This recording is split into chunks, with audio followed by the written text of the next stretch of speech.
ఒకసారి ఇడ్లీతో ఉప్మా ఎలా చేయాలో చూపిస్తాను మీ అందరికీ. ఈరోజు నా కోసం టిఫిన్ చేసుకుని అందరూ తినేసారు, కానీ నేను తినేసరికి లేట్ అయిపోయింది అనమాట. ఇంక ఇలా తినలేము, చల్లగా పోయింది కదా, ఇడ్లీ తినాలనిపించట్లేదు. అందుకే ఉప్మాలాగా ట్రై చేస్తున్నాను. ఎలా చేయాలో ఈ సింపుల్ రెసిపీ మీ అందరితో షేర్ చేసుకుంటాను. వచ్చేయండి. ఇడ్లీలన్నీ ఇలా మెదిపేసుకోవాలి. కొంచెం ఆరిపోయింది ఇడ్లీ కాబట్టి మెదిపితే చక్కగా మెదిగిపోతుంది.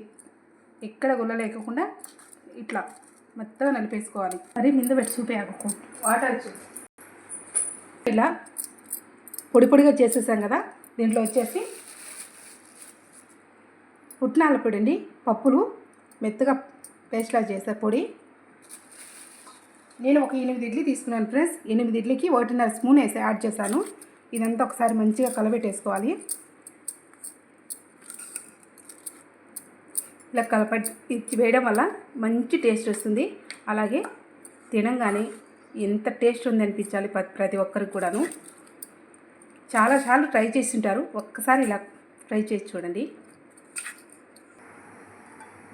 ఇలాంటి పావుతో ఒక పావు నూనె వేసుకోవాలి.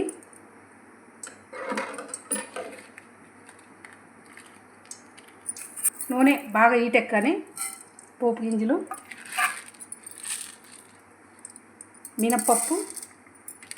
మినపప్పు కొంచెం ఎక్కువ యాడ్ చేసుకుంటే చాలా బాగుంటుందండి. నోట్లో పెట్టుకోగానే క్రిస్పీగా అనిపించి టేస్ట్ కూడా చాలా బాగుంటుంది. ఒక 1/2 స్పూన్ జీలకర్ర, ఒక మంట కరివేపాకు, 4 ఎండుమిర్చి. ఇవన్నీ మంచి బ్రౌన్ కలర్ వచ్చిన తర్వాత వేపుకోవాలి.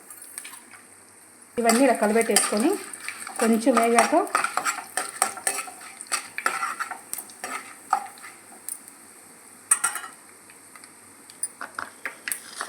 అన్నీ వేగాక ఒక చిన్న సైజు ఉల్లిపాయ వేసానండి, మంచిగా కట్ చేసుకొని యాడ్ చేస్తాను.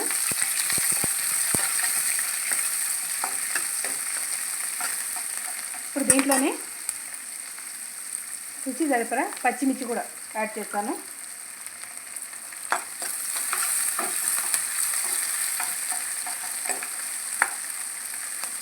ఇవన్నీ మంచి కలర్ వచ్చేదాకా వేగనివ్వాలి. దీంట్లో వచ్చేసి పసుపు అండి, పసుపు వేసుకోవాలి. పసుపు వేసుకుంటే మంచి కలర్ వస్తుంది.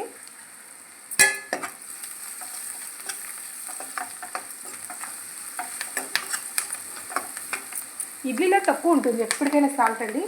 మీ రుచి తగినట్టు సాల్ట్ కూడా యాడ్ చేసుకోవాలి.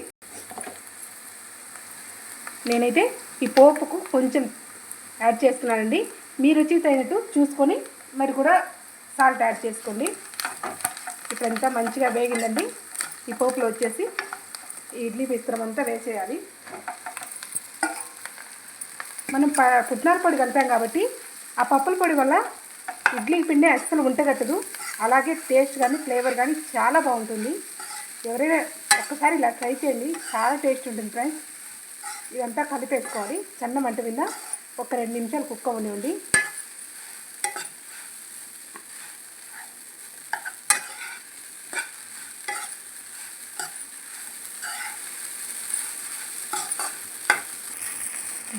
రెడీ అయిపోయింది ఫ్రెండ్స్. ఇప్పుడు దింపేస్తాం కాబట్టి ఒక చిన్న సైజు నిమ్మబద్ద తీసుకొని అలా పల్సంగా పెళ్ళుకోవాలి.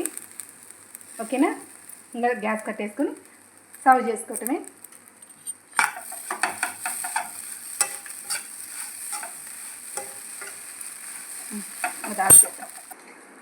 ఇంతేనండి, చాలా సింపుల్, చాలా టేస్టీగా ఉంటుంది. చాలామంది చేస్తుంటారు. ఒకసారి నేను చెప్పిన ప్రాసెస్లో ట్రై చేయండి, చాలా బాగా నచ్చుతుంది. ఓకేనా? మన ఛానల్ ఎవరైనా ఫస్ట్ టైం చూస్తే సబ్స్క్రైబ్ చేయండి, లైక్ చేయండి, షేర్ చేయండి. బాయ్.